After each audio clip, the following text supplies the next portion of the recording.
नमस्कार साथियों, Saraswati career point में आप सभी का स्वागत है। डेली करंट अफेयर्स हमारा डेली सीरीज। आई होप आप सभी को पसंद आ रहा होगा और लाइक और शेयर भी कर रहे होंगे। ठीक, चलिए शुरू करते हैं आज का current affair. World first aid day, विश्व प्राथमिक उपचार दिवस 2020 कब मनाया गया? तो ये 12 सितंबर को मनाया गया। ठीक, वर्ल्ड फर्स्ट एड डे 2020 हर साल सितंबर माह के दूसरे शनिवार को दुनिया भर में चोटों को रोकने और जीवन को बचाने में प्राथमिक चिकित्सा के महत्व के बारे में जागरूक फैलाने और के लिए वर्ल्ड फर्स्ट एड डे यानी विश्व प्राथमिक उपचार दिवस मनाया जाता है। इस वर्ष 12 सितंबर को विश्व प्राथमिक उपचार दिवस मनाया जा रहा है। इस दिन की शुरुआत वर्ष 2000 में international federation of red cross और रेड क्रिसेंट सोसाइटी IFRC द्वारा प्राथमिक उपचार की ज़रूरत और प्राथमिक उपचार करने के सही तरीके और प्राथमिक उपचार के लाभ के बारे में लोगों को शिक्षित करने के लिए किया था। एरो इंडिया 21 का 13वां संस्करण कहाँ आयोजित किया जा रहा है? तो ये बेंगलुरु में किया जा रहा है। एरो इंडिया 21 का 13वां संस्करण 3 से 7 फरवरी 2021 तक बेंगलुरु कर्नाटक के वायुसेना स्टेशन येलहंका में आयोजित किया जाएगा।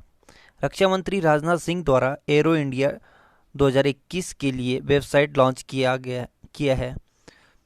एरो इंडिया एशिया का सबसे बड़ा एयर शो और विमान प्रदर्शनी है, जिसे 1996 के बाद से बेंगलुरु में द्विवार्षिक रूप से आयोजित किया जाता है।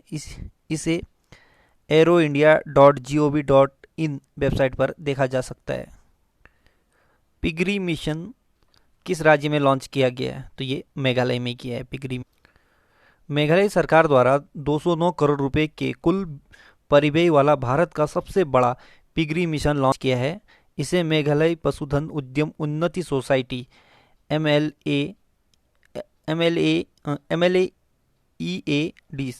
MLLDs के तत्वाधान में और राष्ट्रीय सहकारी विकास निगम NCDC द्वारा वित्त पोषित किया जा रहा है। इस मिशन का मुख्य उद्देश्य अगले 3 वर्षों में 150 करोड़ रुपए के पोर्क वार्षिक आयात को कम करना और मेघालय को पोर्क यानी सुअर के मांस उत्पादन में आत्मनिर्भर बनाना है। मेघालय के मुख्यमंत्री हैं कॉनरेड संगमा, मेघालय के राज्यपाल हैं सत्यपाल मलिक और मेघालय की राजधानी है Shillong.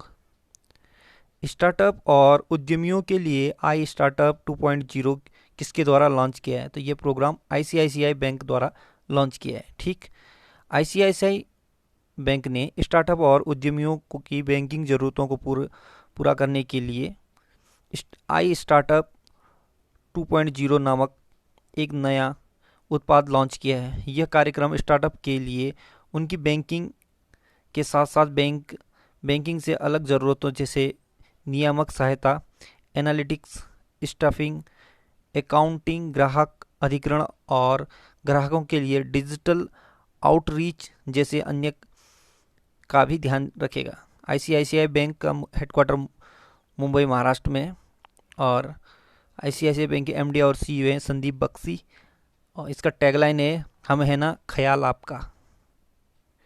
Central bank digital currencies platform किसके द्वारा लॉन्च किया गया है? तो ये मास्टर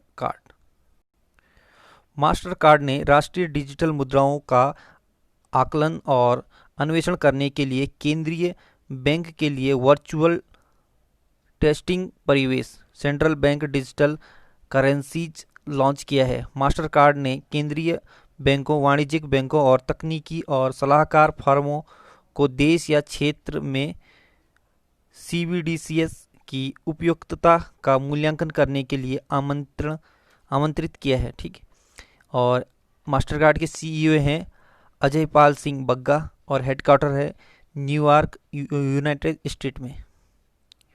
हाल ही में अभिनेत्री डेम डायना रिंग का निधन हो गया है। वे किस देश की थी? वो ब्रिटेन की थी। गेम ऑफ थ्रोन्स सीरीज में निभाई ओलेना टायरेल की भूमिका के लिए लोकप्रियता हासिल करने वाली British actress dame Diana Rigg का निधन हो गया है। ठीक, उन्होंने 1959 में रॉयल शेक्सपियर कंपनी में अपनी शुरुआत की।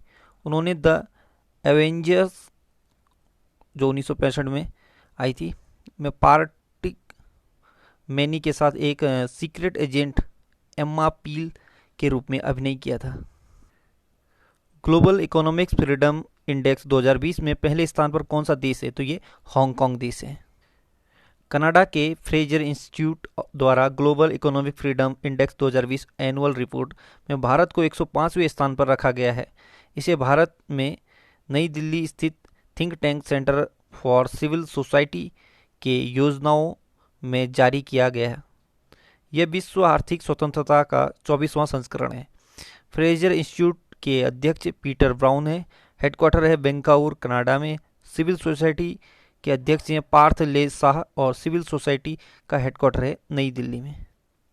International day for south south corporation कब मनाया गया? तो ये 12 सितंबर को मनाया गया। ठीक है, हर साल 12 सितंबर को विश्व स्तर पर international day for south south corporation यानी दक्षिण दक्षिण सहयोग का अंतर्राष्ट्रीय दिवस मनाया जाता है। यह दिन दक्षिण के क्षेत्रों और देशों द्वारा हाल के वर्षों में किए गए आर्थिक, सामाजिक और राजनीतिक विकास को चिन्हित करने के लिए मनाया जाता है। विकासशील देशों में पारस्परिक सहयोग को बढ़ावा देने के लिए संयुक्त राष्ट्र के प्रयासों को भी उजागर करता है। कौन सा railway station Shri सिद्धरूदा Swami ji railway station के नाम से जाना जाएगा? तो यह हुबली रेलवे स्टेशन। ठीक है, कर्नाटक के हुबली रेलवे स्टेशन का नाम बदल दिया गया है। अब वह श्री सिद्धरूदा स्वामी रेलवे स्टेशन के नाम से जाना जाएगा। केंद्र सरकार ने हुबली के रेलवे स्टेशन का नाम बदलने के लिए हुबोलियों की लंबे समय से उठ रही मांग को पूरा कर दिया है। श्री सिद्धरूदा स्वामी भारतीय हिंदू गुरु और दार्शनिक थे। 10 हफ्ते 10 बजे 10 मिनट अभियान किस राज्य ने शुरू किया है? तो ये दिल्ली ने किया है। केजरीवाल ने ट्वीट किया, दिल्ली के लोगों ने एक बार फिर डेंगू के खिलाफ जंग की शुरुआत कर दी है। अगले 10 हफ्ते तक चलने वाले इस महा अभियान में आज पहले रविवार को मैंने भी अपने घर में जमा साफ पानी को बदला और मच्छर पैदा होने की संभावना को खत्म किया। 6 सितंबर को शुरू हुआ अभियान आने वाले 10 रविवार तक जारी रहेगा। किस खगोल वैज्ञानिक एस्ट्रोनॉट का 91 वर्ष की उम्र में निधन हो गया है? तो ये गोविंद स्वरूप का। भारत के रेडियो खगोल विज्ञान के जनक प्रोफेसर गोविंद स्वरूप का निधन। वह Tata institute of fundamental research के रेडियो एस्ट्रोफिजिक्स के राष्ट्रीय केंद्र में के संस्थापक डायरेक्टर थे। उन्हें पद्मश्री 1973 में सम्मानित किया गया था, यानी मिला था। उन्होंने 1975 और 77 के दौरान भारतीय खगोल सोसाइटी के अध्यक्ष के रूप में कार्य किया था। यूपी सरकार ने किस एयरपोर्ट का नाम भगवान श्री राम के नाम पर करने की घोषणा की है? तो ये अयोध्या एयरपोर्ट को। उत्तर प्रदेश सरकार द्वारा अयोध्या एयरपोर्ट का नाम मर्यादा पुरुषोत्तम श्री राम के नाम पर रखा जाएगा और भविष्य में इसे अंतर्राष्ट्रीय स्तर का दर्जा दिया जाएगा। इसके लिए एयरपोर्ट के दायरे बढ़ाने का प्रस्ताव है और इंफ्रास्ट्रक्चर भी अंतर्राष्ट्रीय एयरपोर्ट के स्तर का तैयार किया जा रहा है। अयोध्या में भगवान राम का मंदिर बनने के बाद राष्ट्रीय और अंतर्राष्ट्रीय श्रद्धालुओं और पर्यटकों की बढ़ती संख्या के मद्देनज़र उत्तर प्रदेश सरकार ने एयरपोर्ट विस्तार की योजना बनाई है। उत्तर प्रदेश के मुख्यमंत्री योगी आदित्यनाथ, राज्यपाल आनंदीबेन पटेल, यूनेस्को विश्व धरोहर स्थल है ताजमहल, फतेहपुर सीकरी का किला और आगरा फोर्ट, ये सारे उत्तर प्रदेश में स्थित हैं। नई शिक्षा नीति को लागू करने वाला देश का पहला राज्य कौन बना? तो ये हिमाचल प्रदेश बना है। ठीक है, हिमाचल प्रदेश में नई राष्ट्रीय शिक्षा नीति 2020 को लागू कर दी गई है। ठीक, राज्यपाल से मंजूरी मिलते ही शिक्षा सचिव ने अधिसूचना जारी कर दी है। ऐसे में अब नई शिक्षा नीति को लागू करने वाला हिमाचल प्रदेश देश का पहला राज्य बन गया है। इसे सफलतापूर्वक लागू करने के लिए 43 सदस्य का टास्क फोर्स गठित किया गया है। शिक्षा मंत्री गोविंद सिंह ठाकुर हिमाचल प्रदेश के हैं, ये टास्क फोर्स के अध्यक्ष हैं। और शिक्षा विभाग की टास्क फोर्स में विभिन्न विभागों के सचिव, विश्वविद्यालयों के कुलपति और स्कूल कॉलेज के शिक्षकों को सदस्य के तौर पर शामिल किया गया है। मुख्यमंत्री हैं जयराम ठाकुर और राज्यपाल है बंडारू दत्तात्रेय।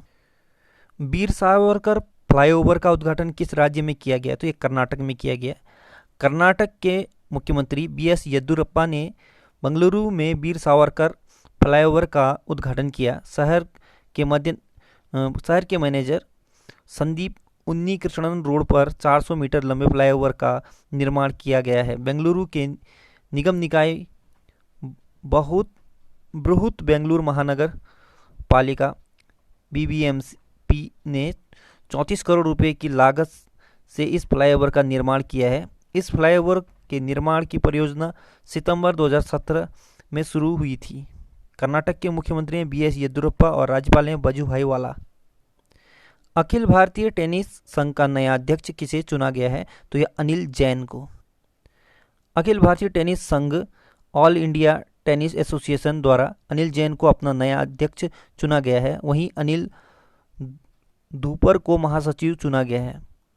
साथ ही भारत के डेविस कप कप्तान रोहित राजपाल को 2024 तक के लिए 4 सालों के कार्यकाल के लिए कोषाध्यक्ष चुना गया है। अनिल जैन एआईटीए अध्यक्ष के रूप में प्रवीण महाजन का स्थान लेंगे। अनिल धूपर हिरनमाई चटर्जी का स्थान लेंगे। ऑल इंडिया टेनिस एसोसिएशन की स्थापना 1920 में हुई थी, मार्च 1920 में, और हेडक्वार्टर इसका नई दिल्ली में है। और इसके जो बॉस हैं ये आर के खन्ना टेनिस स्टेडियम नई दिल्ली में इसका हेडक्वार्टर है। ठीक है, तो ये जो टेनिस का हेडक्वार्टर है वो आर के खन्ना के नाम पे है। कश्मीर में सीआरपीएफ का नेतृत्व करने वाली पहली महिला महानिरीक्षक आईजी कौन बनी है? तो ये चारू सिन्हा।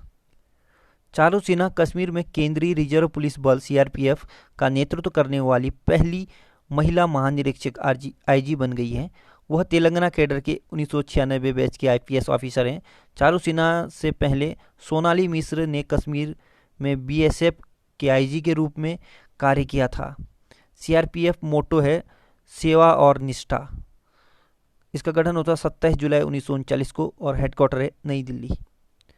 आपका मित्र चैटबॉट किस राज्य ने लॉन्च किया है? तो ये हरियाणा ने। ठीक, हरियाणा के मुख्यमंत्री मनोहर लाल खट्टर ने नई शैक्षणिक सत्र 2020-21 के लिए सरकारी सहायता प्राप्त और स्व वित्त पोषित कॉलेजों के अंडर ग्रेजुएट यानी यूजी पाठ्यक्रमों के लिए शैक्षिक व्हाट्सएप चैटबॉट आपका मित्र और ऑनलाइन प्रवेश प्लेटफॉर्म लॉन्च किया है। आपका मित्र छात्रों के लिए प्रवेश संबंधी प्रश्नों को जवाब देने के लिए अपनी तरह का पहला शैक्षिक व्हाट्सएप चैटबॉट है।